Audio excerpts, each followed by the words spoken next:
Boa noite, pessoal. Sejam bem-vindos. Hoje a gente vai encerrar a nossa disciplina de bases para a vigilância sanitária em alimentos. E durante toda essa semana a gente falou muito sobre as bactérias. E hoje nós vamos aprender um pouquinho sobre os fungos. E nós vamos, então, aprender a morfologia e a biologia dos fungos. Então, vamos lá?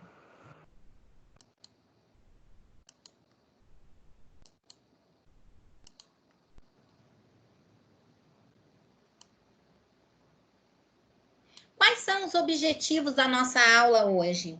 Identificar as características macro e microscópicas de fungos, não é? Porque nós sabemos que os fungos a gente consegue enxergá-los macroscopicamente, o desenho, né, deles são lindos e o nosso objetivo hoje não é diferenciar os tipos de fungos, mas reconhecê-los tanto macro quanto microscopicamente. Aprender também os meios de diagnóstico microbiológico das doenças fúngicas.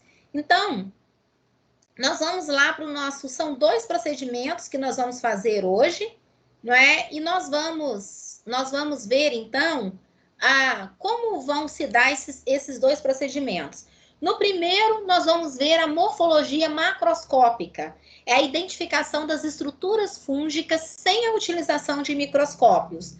Né? Eu tenho certeza que todos vocês já tiveram contato com algum tipo de fungo, né? Já viu algum tipo de fungo e viu sem a utilização de microscópios. Vamos observar borda, cor, tamanho e superfície.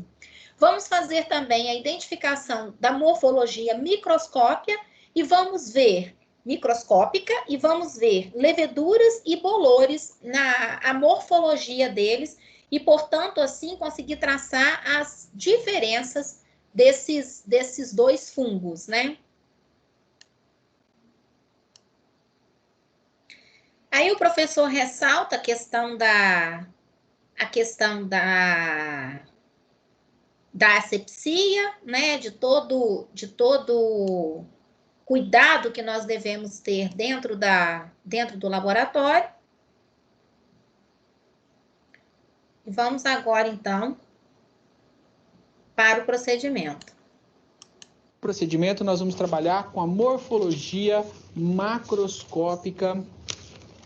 Então, morfologia macroscópica dos fungos. O que nós temos que observar que é importante? As bordas, então, as laterais das colônias, é fundamental a gente observar. Então, para a gente ter esse procedimento, para a gente fazer essa prática, é importante que a placa que nós vamos utilizar, então nós vamos utilizar uma placa de Petri com cultivo de fungo. Ela não pode estar cheia de colônias de fungos, senão a gente não vai conseguir ver a lateral de nenhuma. Então, essa placa ela tem que ter as colônias separadas, individualizadas, para que a gente possa ver as bordas e as características de cada um dos fungos. Coloração da superfície e da base. Então, olhando pela tampa, qual é a coloração que nós vemos na superfície da colônia fúngica? E por baixo também é um indicativo de coloração. Tá? Outra, presença de escavações. Então, quando a gente olha lateralmente, ou mesmo olhando por cima, a gente consegue ver. Mas você vê, a colônia ela é perfurada ou ela é escavada. Então, tem características que acabam moldando essa colônia, e isso também é característica de alguns tipos de fungos.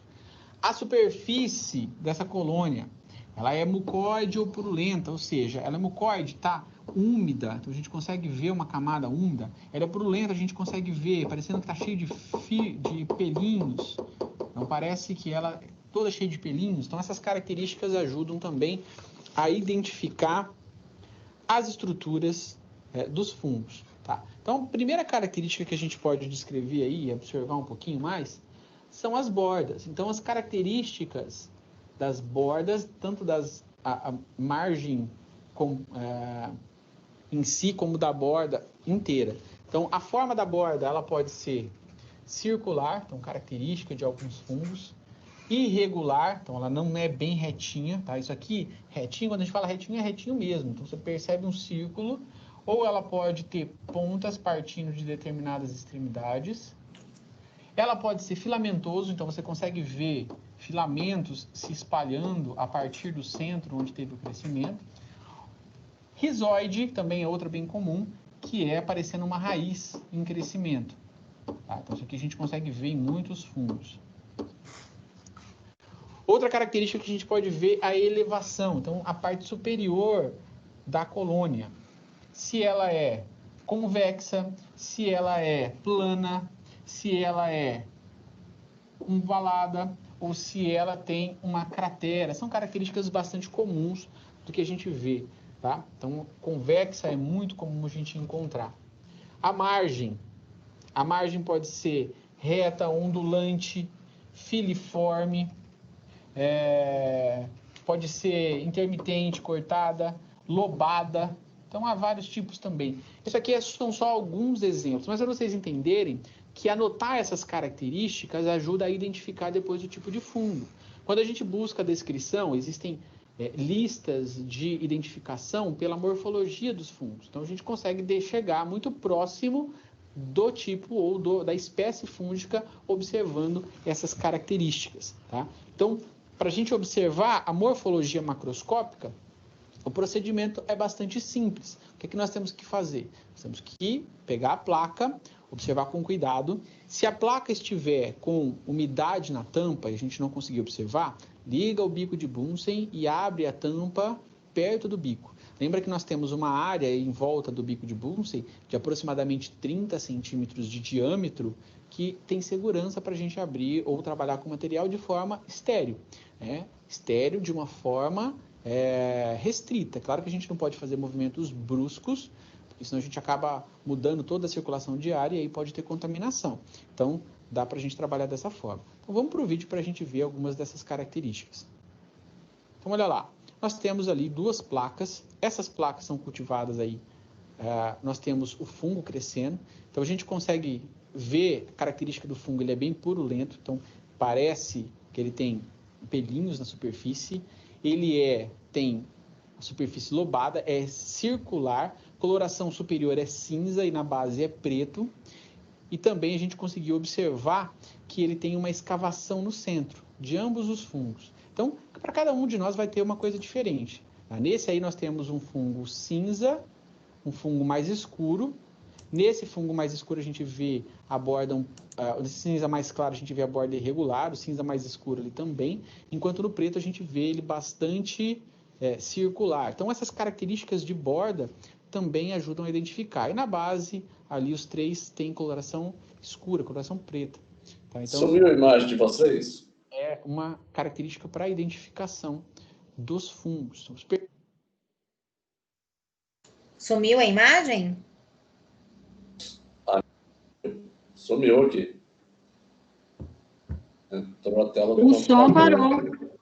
Tá paralisado. Não, o som parou, mas e a imagem? Agora voltou a imagem.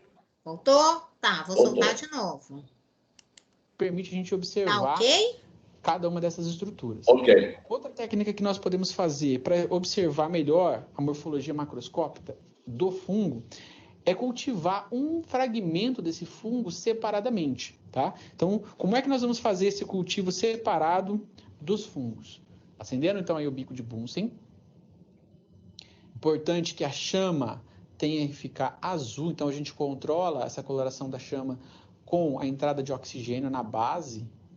A gente abrir a base ali para entrar oxigênio, a chama ela vai queimar melhor. E isso faz com que ela se torne mais forte, aquecimento maior, importante para o procedimento que a gente vai realizar. Então, percebo que agora eu estou sem luvas, mas estou aplicando álcool 70 nas mãos, constantemente para a gente ter esse procedimento. Esse cara, uma hora vai se queimar, hein? O mais estéreo possível, não estéreo completamente, estéreo sem nenhum tipo de micro-organismo, mas o mais antisséptico possível. Agora, eu vou aquecer a alça bacteriológica ao rubro. Então, eu vou garantir que nenhum tipo de micro-organismo tenha contato ali. Vou garantir que o que eu vou cultivar é exatamente a amostra que eu vou obter. Depois de aquecer ao rubro, eu espero que ela esfrie. Tem que esperar o processo de esfriamento para você não matar o micro-organismo. E agora eu vou retirar um fragmento da colônia. Então, esse procedimento de retirar o fragmento da colônia não é um procedimento fácil. Então, testa para ver se o fungo, se a alça ela já não vai matar o fungo. E agora você vai tentar quebrar um pedaço. A colônia ela é bastante firme. As células elas crescem muito agrupadas, diferente de algumas bactérias, mas no fungo ela é mais firme. Então, para a gente pegar esse pequeno fragmento, a gente vai quebrar bem o fungo, retirar um pequeno fragmento, sem retirar aí um pedaço do meio, de preferência. Se a gente conseguir retirar um pedaço da colônia, então sem retirar um pedaço do meio,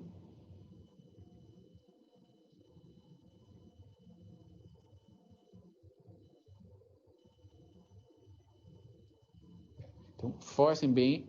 Então ali vai ter um pedacinho, um fragmento da colônia foi retirado.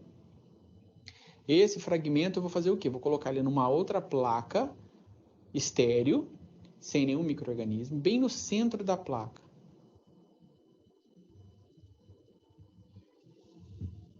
Ele ficando bem no centro da placa, a gente pressiona um pouquinho esse fungo, para que ele não descolhe na hora que eu botar a placa ao contrário. Faça sempre a identificação da placa, que é importante. Depois de coletado e inoculado o fungo, a gente flamba novamente a alça. E agora esse fungo vai ser incubado aí a 35 e 37 graus Celsius, uma média de 48 horas. Tá? Para ter um crescimento bastante amplo. Às vezes, dependendo do fungo, a gente tem que deixar um tempo ainda maior. Tá? Então, 48 horas é um tempo que a gente já consegue ver a colônia se instalando, mas muitas vezes nós temos que deixar por mais dias. Então, depois de feito a inoculação, a gente faz a identificação. Importante sempre fazer a identificação do que nós estamos trabalhando. E dessa forma a gente consegue então ver a colônia bem estruturada depois. Então, como é que nós vamos observar isso depois? No final, lá nos resultados, eu mostro para vocês a colônia, como ela tem o crescimento, tá certo? Então, como é que ela vai se instalar, como é que a gente espera que ela cresça a partir desse fragmento no centro. E a gente consegue ver outras características que também são bastante importantes. Nós temos que sempre observar, tomando esses cuidados, para que o procedimento ocorra da forma correta, com a temperatura, o meio de cultura estéreo, nós vamos conseguir observar os resultados com clareza, certo? Então, esse é o primeiro procedimento onde a gente conseguiu ver as estruturas macroscópicas. Importante que a gente anote isso sempre quando a gente for trabalhar com os fungos, para pesquisar depois, saber qual é o tipo de fungo mais próximo dessas estruturas. Tá certo? Então vamos para o segundo procedimento agora, vamos para o slide para a gente ver qual é o segundo procedimento. O procedimento 2 é o procedimento da morfologia, morfologia microscópica dos fungos. E essa morfologia microscópica, então nós vamos utilizar um microscópio óptico e fazer a observação. Podem observar tanto lâminas prontas, então buscar lâminas prontas que tenham no laboratório. Essas lâminas elas são pré-fixadas, montadas, que a gente pode observar as características das estruturas dos fungos. Fazer também, a partir das colônias, das culturas que a gente tem, um microcultivo de bolores, tá? Então, para esse microcultivo de bolores, nós vamos ter que preparar a lâmina para observar, fazer então com a coloração com lactofenol azul algodão, que é um corante que se fixa bem as estruturas do fungo. Então, a observação de lâminas prontas vão trazer estruturas diretas de vários tipos de fungos diferentes que a gente pode observar. O microcultivo vai ver o que nos ajuda. É uma técnica que permite a identificação de amostras de fungos que a gente não consegue fazer a coloração específica ou não tem uma amostra suficiente. Então, a gente faz ele crescer para que a gente possa observar. E como é que a gente faz, então, esse microcultivo, que é a prática específica que a gente vai observar? Para fazer o microcultivo do fungo, nós temos que pegar uma placa estéreo. Então, essa placa estéreo, nós vamos retirar um fragmento. Então, lá no meio da placa, você vai marcar um quadrado. Pode ser com um bisturi ou uma lâmina, desde que esteja estéreo. Ou pode ser com a alça bacteriológica. Então, essa alça bacteriológica, A gente pode cortar também. Nós retiramos esse fragmento daí e colocamos sobre uma lâmina. É melhor já posicionar essa lâmina diretamente em uma placa estéreo, tá? Então, você coloca ela na placa estéreo e mantém a lâmina ali. Em cima dessa lâmina, você vai colocar o fragmento e aí vai buscar uma amostra. Essa amostra de fungo pode ser só uma raspagem sobre a colônia, não precisa retirar um fragmento. Essa raspagem sobre a colônia a gente vai colocar na lateral ou aqui bem na superfície do lado desse quadradinho de água que a gente retirou. E pode ser feita uma cobertura com lamínula. Você pode colocar a lamínula por cima ou não, tá? Não vai interferir no crescimento do fungo, a lamínula está em cima ou não. Quando você coloca a lamínula, você restringe um pouco a saída do fungo para cima. Pode facilitar a observação, mas nem sempre isso vai afetar. Muitas vezes, sem lamínula, o fungo também só cresce na lateral, tá? Em direção ao centro do quadradinho. Então, você tem lá o quadrado de agar, a gente está passando o fungo aqui na lateral, aí ele começa crescendo para dentro do agar. É essas estruturas que a gente vai observar depois, tá certo?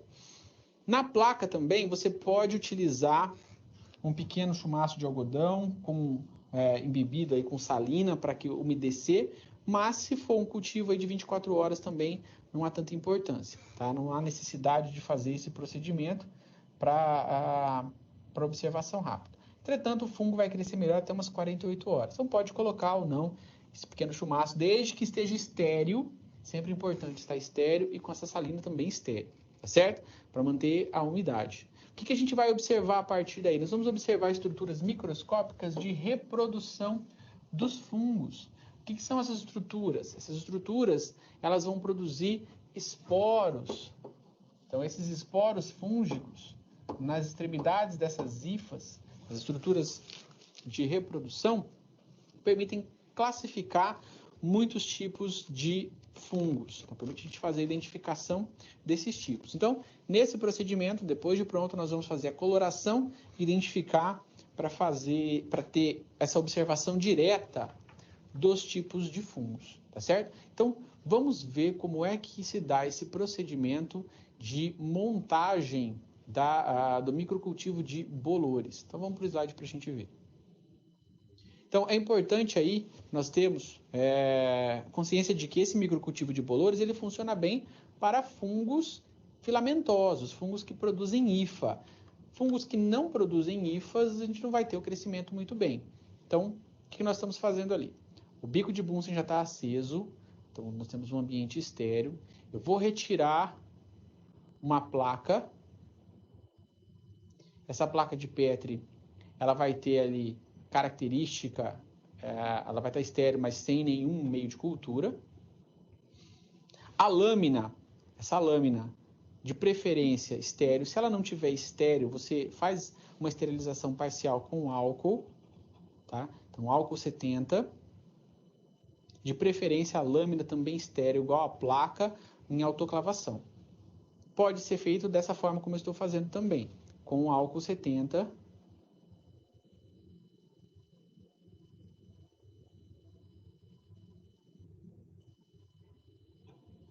Posiciona a lâmina dentro da placa. Tá? O aquecimento também ajuda a eliminar a maioria dos micro-organismos.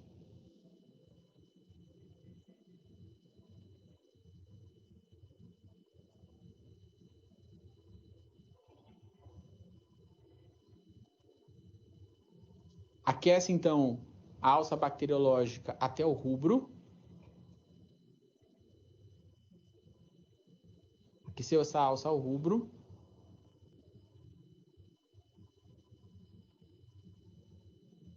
Lembra, então, por que a gente faz esse aquecimento? Para eliminar qualquer tipo de micro-organismo ou substância orgânica que pode estar ali.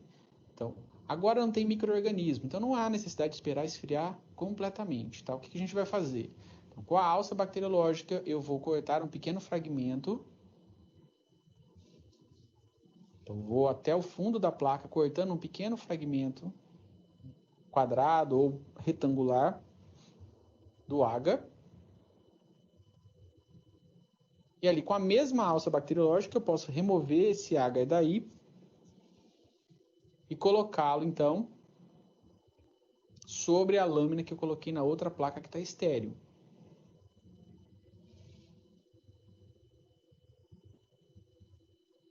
Então, eu estou retirando esse pequeno fragmento.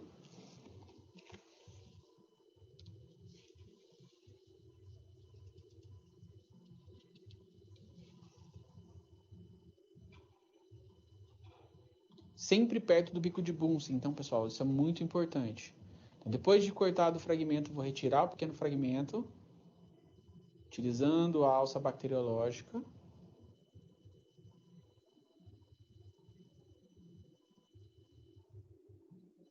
Coloco ele sobre a lâmina, posiciono ele central na lâmina. E agora, eu vou fazer a inoculação do fungo, tá? Então, flambo novamente a alça.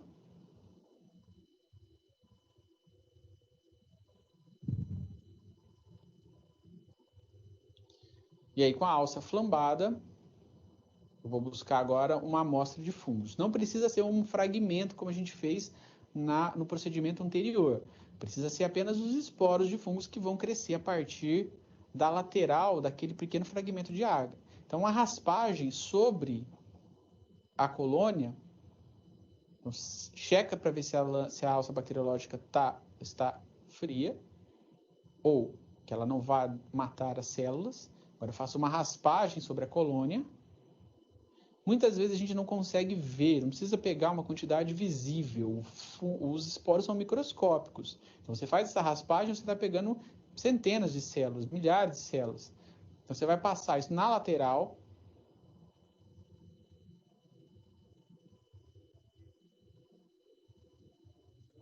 Você pode passar dos dois lados ou apenas de um lado para ter o crescimento, tá?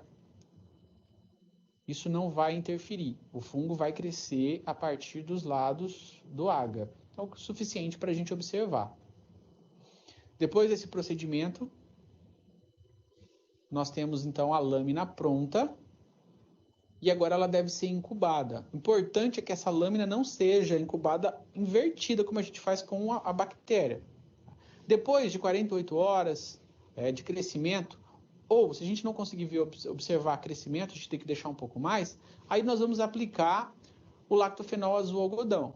Então, você pinga o lactofenol azul algodão sobre toda a superfície do agar, que está sobre a lâmina, e aí pode observar.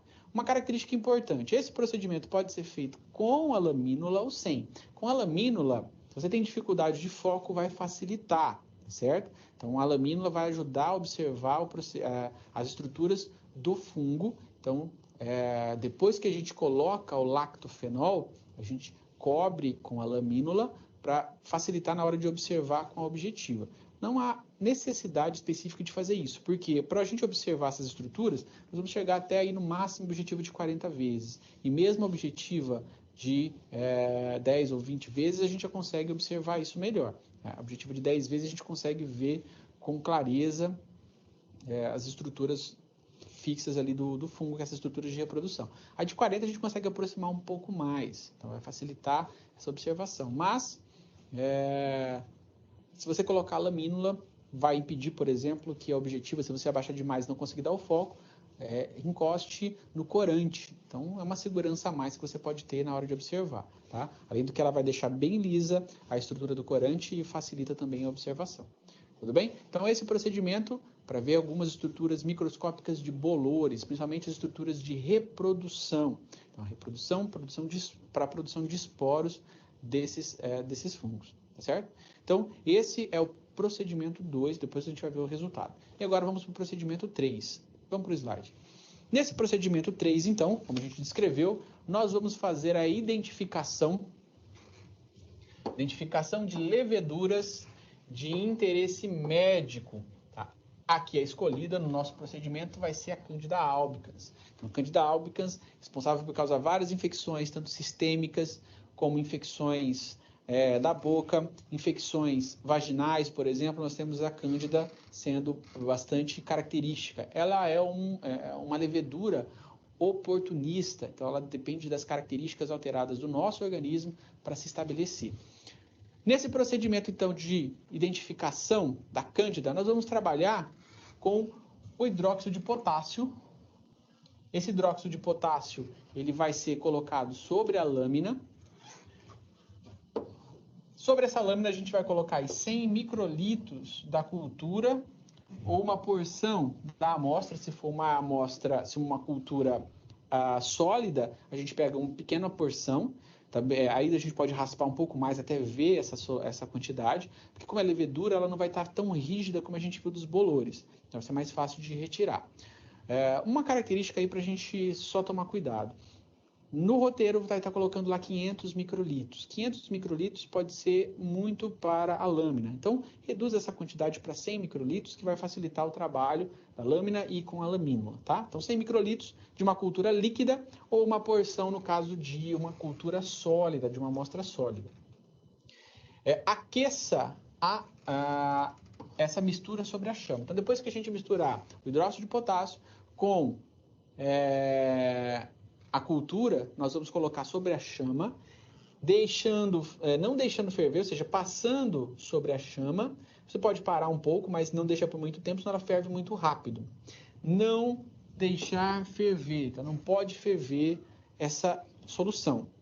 Cubra depois com uma lamínula, então esse material que a gente preparou, a gente vai cobrir com a lamínula e observar, então, aí ao microscópio. Então, essa observação no microscópio também é importante, como é que a gente faz isso, e depois eu vou descrever bem isso para vocês.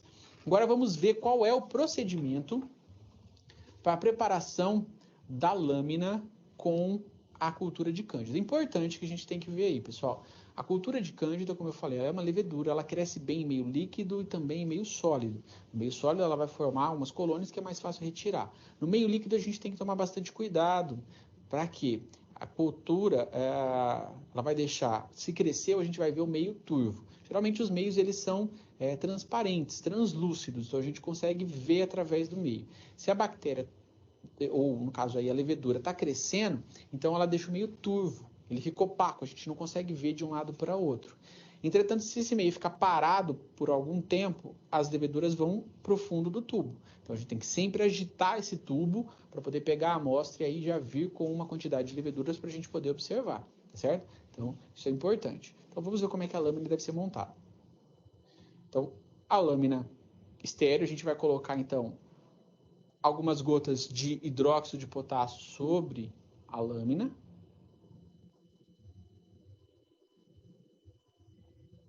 Então, hidróxido de potássio sobre a lâmina. Agora, com uma pipeta, ou um pipetador automático, ou uma micropipeta, tá? Tanto faz, o nome é a mesma coisa, nós vamos pegar 100 microlitros da amostra. Então, as ponteiras, que são essa parte azul que nós colocamos no pipetador automático, elas têm que ser estéreis. De preferência não entrar em contato, mas se não tiver jeito, você pode colocar a mão para fixar bem. Então não pode ter espaços nessa região, senão ela não vai, o pipetador automático não vai conseguir retirar a quantidade necessária. Então com o pipetador automático pronto,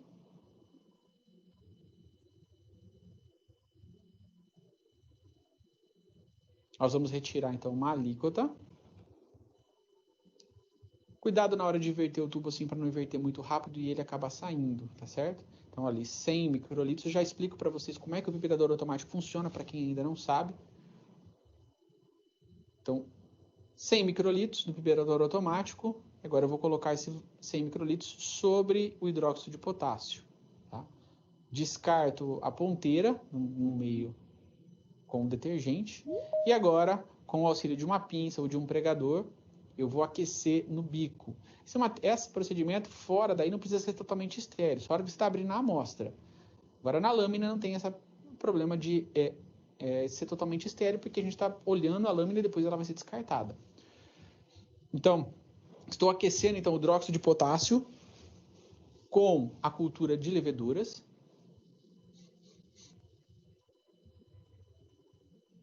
Feita a inoculação e esse aquecimento, Eu vou cobrir agora com a lamínula. Cuidado que a lâmina vai estar quente. Cuidado para não se queimar nesse processo. Espere esfriar um pouquinho se for preciso, não vai perder a amostra.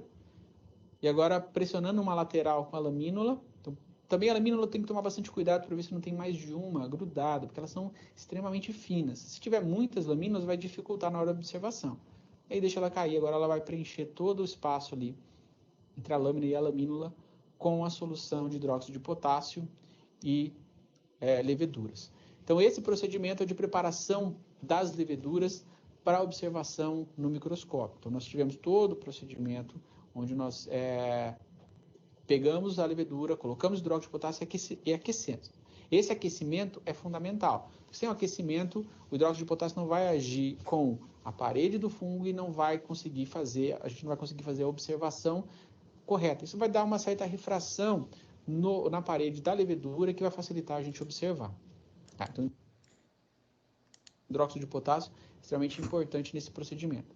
Depois de feito isso, agora vamos ver como é que a gente faz a observação. Aí agora ele vai explicar a questão do microscópio, do uso do microscópio, aquilo que vocês aprenderam na primeira aula de ciências moleculares. Então ele vai falar as partes do microscópio todas, tudo que vocês já conhecem. Então por isso eu vou adiantar.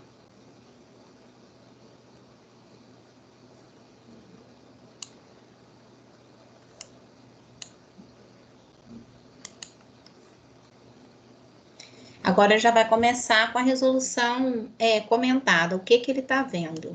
A placa, tendo aí uma colônia única. Então a gente consegue ver com clareza, bem a borda, coloração, então, coloração bastante diferenciada, duas cores, amarelo e roxo central.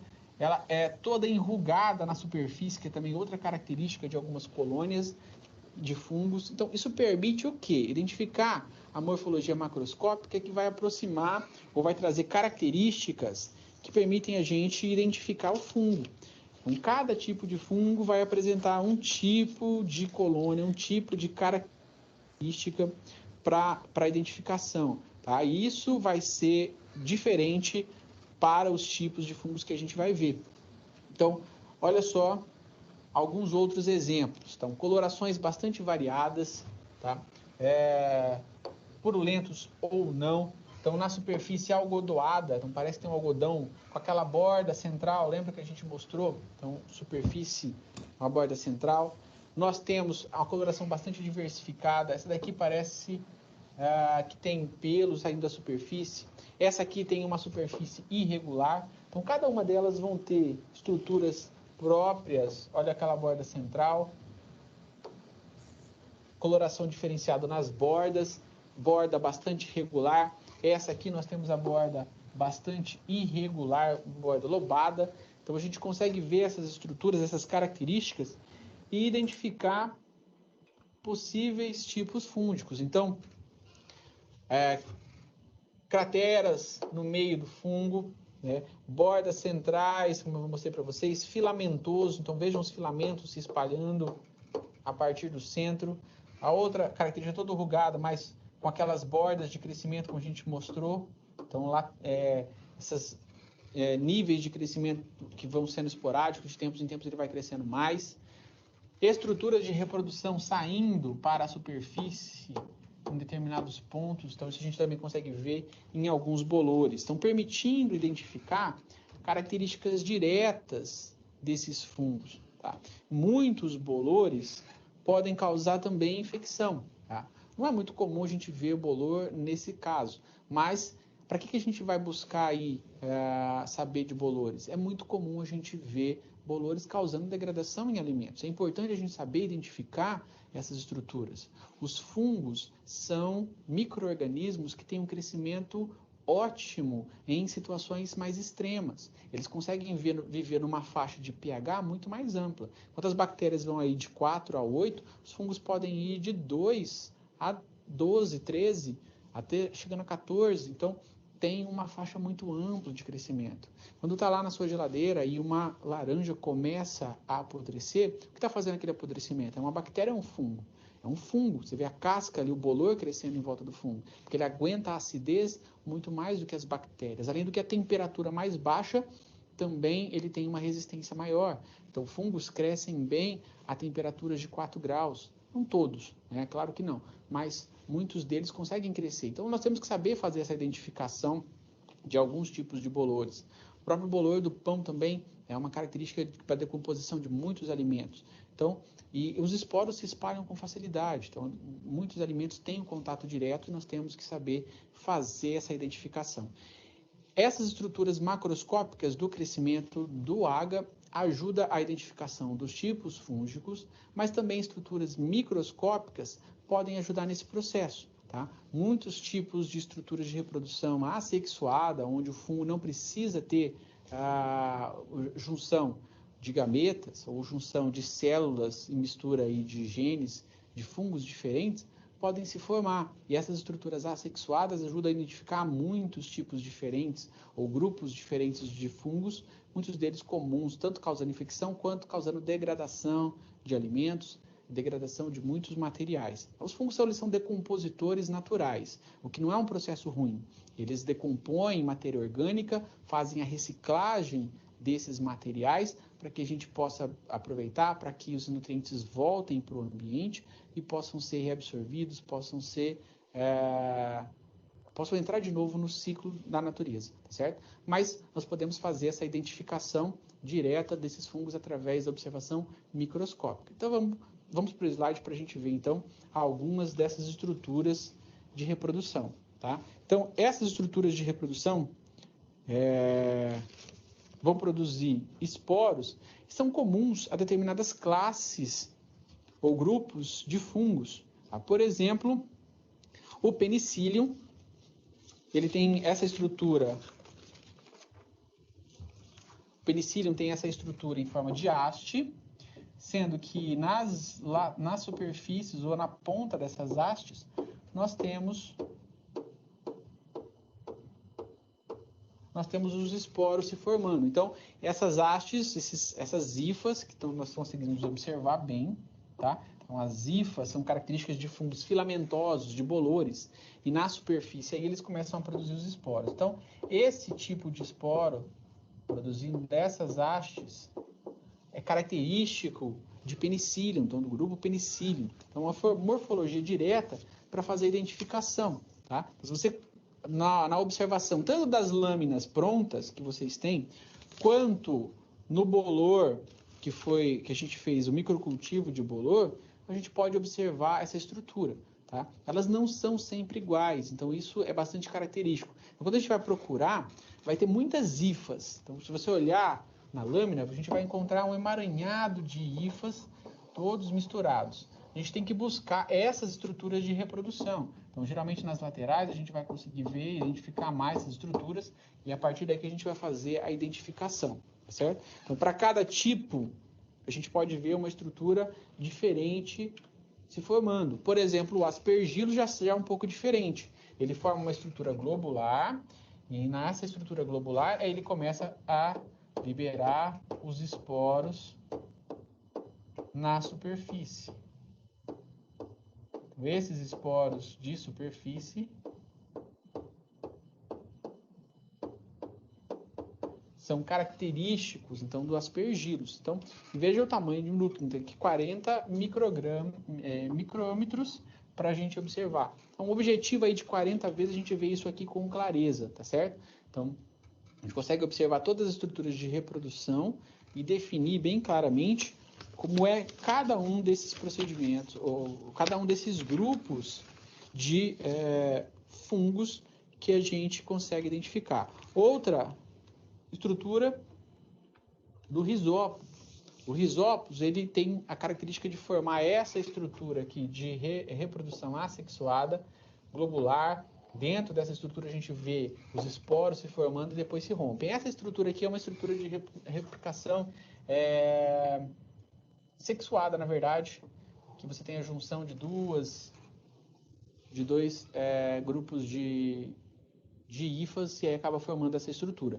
Mas essa daqui é bastante comum. Olha a coloração azul do lactofenol azul de algodão. Então, essa câmara circular, onde ali vai ter muitos esporos se formando para poder ser liberados depois, como característica da reprodução desses fungos filamentosos. Quando a gente observa a cândida, por exemplo, a cândida é um fungo leveduriforme, mas ela tem a capacidade de formar determinadas hifas, né? Não são hifas verdadeiras por completo em determinados estágios. Em alguns outros elas podem até formar fragmentos maiores, que a gente poderia considerar hifa. Mas aqui elas formam essas estruturas, não é o lactofenol que nós estamos vendo aqui, mas o lactofenol teria coloração idêntica. Nós vemos as células isoladas de cândida, que são aqui os blastoconídeos. Tá? Então, uma coisa que eu esqueci de falar para vocês, aqueles esporos que nós vemos na superfície lá tanto penicillium, aspergillus, são os conídeos, são esporos assexuados. Esses daqui da cândida nós chamamos de blastoconídeos porque não são esporos verdadeiros, eles não se formam naquela estrutura de reprodução que é o esporângio. Ele começa a se formar a partir de células normais da cândida, certo? Então, esse aqui na coloração, no crescimento de bolores, é mais fácil. Na cândida, a gente não teria visto tão bem quanto os outros bolores crescendo naquele fragmento de agar. Então, ela dá mais trabalho para crescer daquele jeito. Nós temos que buscar outros mecanismos para fazer a identificação, certo? Então, esses mecanismos ajudam a gente a identificar, a trabalhar melhor com esse tipo de fungo e fazer a identificação. Há muitos fungos diferentes e a gente aí não precisa, é claro, decorar cada um deles ou explorar cada um deles. Nós temos características específicas que vão permitindo identificar. Existem listas de identificação que a gente vai vendo tipo de coloração, um determinado fungo ele degrada melhor um substrato do que outro, qual o tipo de ponídeo que ele vai formar, se tem reprodução sexuada ou só reprodução assexuada. Então isso também faz a identificação e ajuda a gente a fazer essa determinação de que tipo de fungo que é, de que classe, onde ele vai entrar. Se ele produz uma estrutura de reprodução sexuada ou um corpo de frutificação ou não, isso vai direcionando para a identificação desse fungo. Então, isso são características que a gente vai buscando informação. A gente tem que saber, aqui isso é importante deixar claro, como realizar a técnica para a gente fazer a observação dessas estruturas. Com o tempo a gente vai entendendo melhor cada uma delas e vai conseguindo observar, determinar as características que nós temos que observar tanto das células quanto das estruturas maiores que formam os fungos. Saber identificar o que é uma hifa ou não para o fungo é fundamental. Saber que todo esse conjunto aí chama micélio e também ajuda a gente a identificar alguns grupos de fungos. Então, esse procedimento é fundamental. Então, o melhor corante que a gente usa aí nesse processo, como a gente viu, é o lactofenol azul algodão. Então, esse lactofenol ele consegue grudar bem na parede dos fungos. Então, lembra, o fungo é uma célula eucariótica e ele tem parede. Assim como célula vegetal também tem parede, assim como bactéria também tem parede, que é aquela estrutura que está por fora da célula, aquela estrutura mais rígida. A parede do fungo ela é diferenciada, ela tem muita quitina, muitos açúcares, onde esse lactofenol azul algodão ele consegue se ligar melhor, então ele consegue fazer uma coloração mais específica. Tá? É o único corante que a gente pode usar? Não, existem outros tantos corantes que a gente pode utilizar para fazer a coloração dos fungos. Tá? Mas esse ele gruda bem, ele se fixa bem na parede e a gente consegue identificar a morfologia do fungo de uma forma bastante específica, certo? Então isso é bastante característico.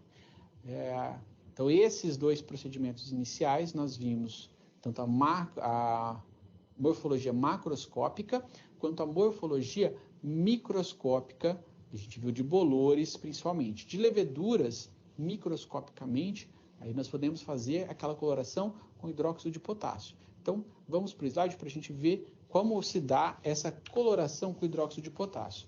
Diferente dos outros corantes, são corantes mais fortes, são específicos para se determinar essa característica, a gente tem a cândida, aqui no caso, com hidróxido de potássio, ela não tem essa coloração forte, tá? Mas isso pode ser utilizado para quê? É uma coloração mais rápida, a amostra ela vai ficar bastante identificável, porque vai dar a refração aí das laterais, principalmente da parede da cândida, e a gente consegue ver bem as células, estruturas sendo formadas, as hifas se estabelecendo. Então a cândida tem essa característica de variação tanto de leveduriforme com algumas hifas, colocando em alguns casos pseudo-hifas, então, quando são ainda na forma aí de leveduras ou quase próximas leveduras, a gente chama de pseudo-hifa. Então, na verdade, muitos autores descrevem como uma fase de leveduriforme, ou seja, só a célula, uma pseudo-hifa, que é mais alongada, mas ainda sendo células específicas, e as células alongadas, que eles consideram como hifas verdadeiras. Tudo isso dentro da cândida. Tá? Então, o hidróxido de potássio vai fazer a ligação com a cândida e vai permitir aí fazer a identificação clara das estruturas, permite a gente identificar quando as células estão isoladas ou não, quando elas estão formando essas hifas, de uma forma que vai ter a clarificação direta das paredes. Então, ela vai identificar especificamente, aí, principalmente a cândida, tá certo? Então, uma identificação mais direta. Outras leveduras também podem ser identificadas por esse método. A gente usa bastante para cândida.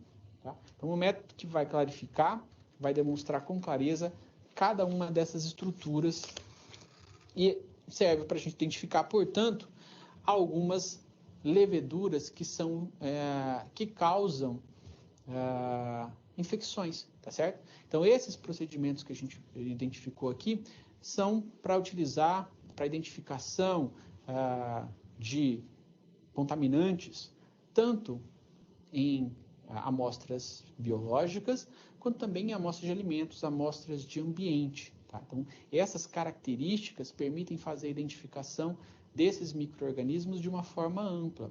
São os únicos modelos que a gente pode utilizar? Claro que não. Existem vários testes que podem ser utilizados para fazer essa identificação. Tá? Mesmo a coloração de Gram.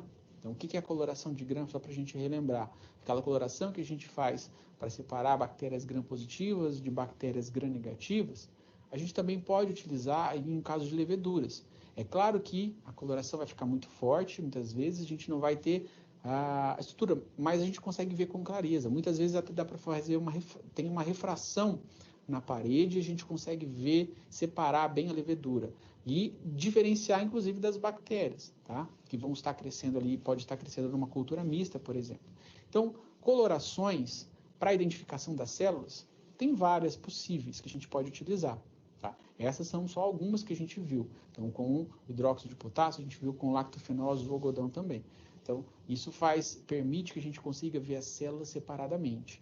E importantíssimo para a gente identificar muitos degradadores de alimentos, né? Então, degradam um alimento que está armazenado ou que está sendo produzido, podem ser bactérias ou fungos.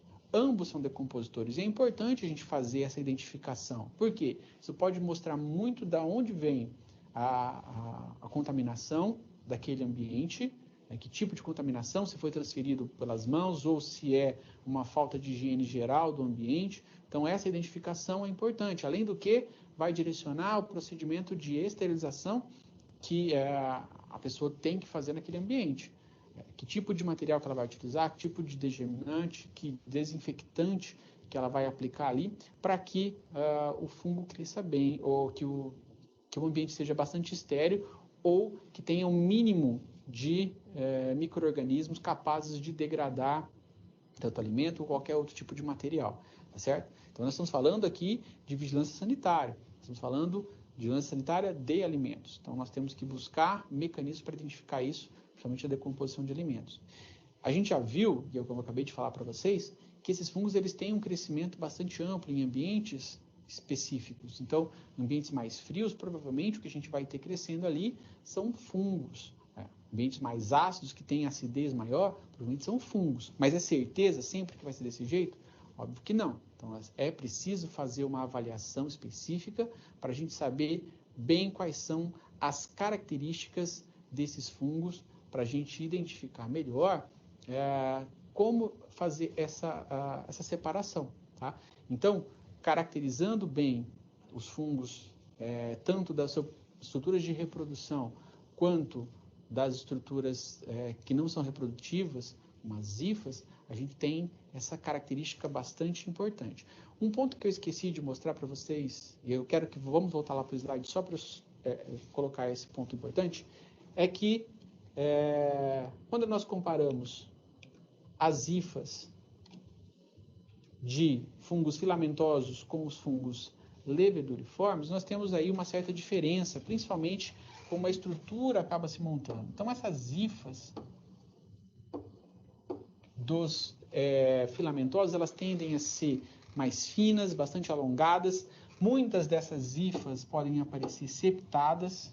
Então, características de muitas hifas são septadas, é que ela tem essa separação. Tá? Enquanto quando a gente compara isso especificamente, olha novamente aqui outra hifa, tá? No caso agora do Aspergillus também, uma hifa aqui que ela está com um aumento maior, mas ela também é septada, bem característica, mas elas estão bem juntinhas, mesmo septadas, a gente consegue perceber a junção direta dessas hifas, das células que formam essas hifas, para fazer essa identificação. Tá? Então lembra que as bolinhas aqui na frente são os conídeos, e aqui a estrutura de reprodução, o esporângio, que vai produzir esses esporos. E quando a gente compara isso lá com a levedura, olha, a levedura ela tem essas estruturas bem mais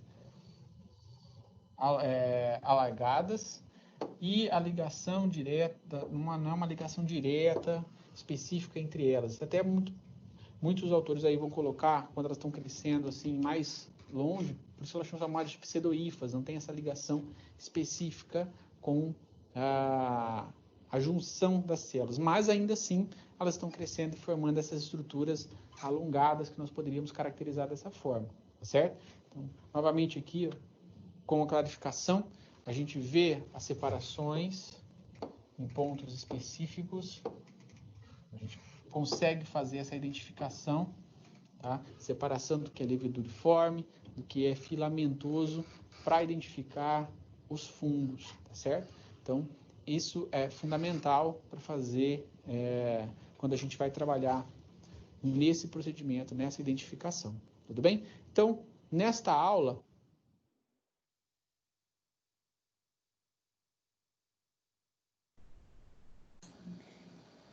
Então, pessoal, nessa aula a gente viu, né, a morfologia e a biologia dos fungos, e a gente pode notar que a morfologia deles, né, são bem diferenciadas.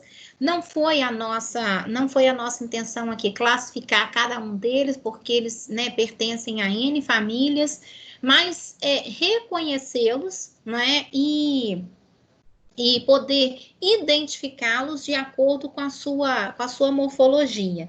Né? Eles são mais fáceis de lidar, mais fáceis de identificar do que as bactérias, né?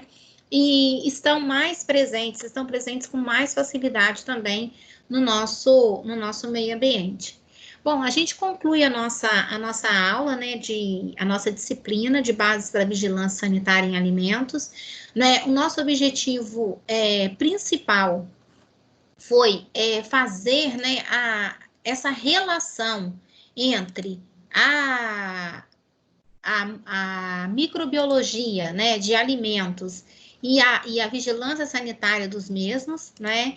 Então, tudo que a gente queria era fazer a relação das bactérias com os alimentos, né, dos fungos com os alimentos, como que a gente pode encontrá-los, né, de que forma identificá-los. Na maioria das vezes a gente não consegue fazer isso a olho nu, então é preciso a ajuda, né, do microscópio. E como eu falei para vocês, nós vamos ter, né, outras oportunidades de fazer experimentos muito parecidos com esses, né, em laboratório, para a gente poder enriquecer o nosso conhecimento e treinar na prática, não é? E a gente tem muitos experimentos ainda para serem feitos, galgando o nosso caminho aí rumo aos próximos semestres, né? Mais uma vez eu quero agradecer a presença de vocês. Se vocês têm alguma dúvida, né, dizer que é sempre muito bom estar com vocês aqui. Essa maratona vai fazer falta, né? A gente estava conversando aí no início de programar novos encontros e a gente, com certeza, a gente vai se ver mais vezes, né? Deus quiser. É isso aí. Vai marcar Então, realmente a pesquisa para vamos marcar sim, tá? Só um minutinho que a gente já conversa.